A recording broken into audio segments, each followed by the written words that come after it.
In this question, you were given the condition when x more than 1. So you are asked to determine whether this is an increasing or decreasing function. So same thing, we need to find out the first derivative first.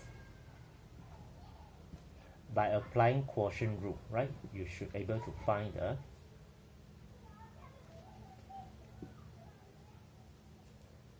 first derivative.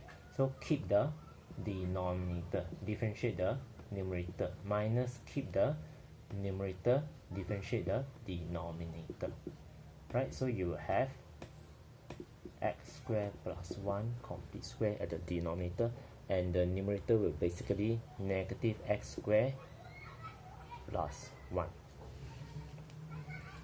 So you might rewrite this as negative x squared minus 1 x squared plus 1.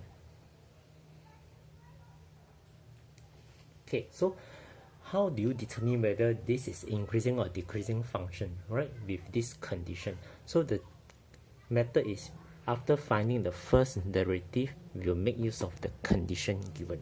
So given x is more than 1, right, as you can see from your first derivative, right, the denominator, no doubt, it is always positive.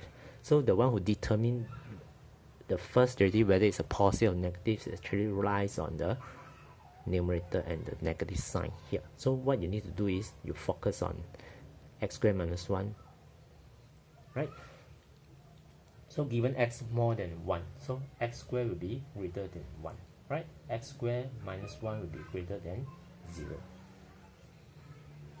Okay, so actually this is negative to this, right? Negative bracket x squared minus 1.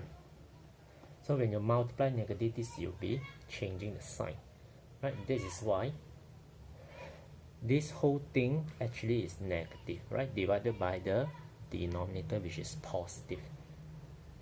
Okay? So if you want actually this one, you can write like this,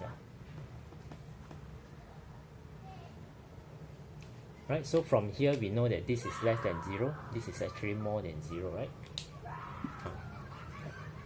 And x squared plus 1 complete square is always more than 0, right? There's no equal 0 because this is at the denominator. So where this means fx is always negative over positive, so always less than 0. And that's why fx, right, the first derivative is always less than 0. That's why the fx is an increasing function.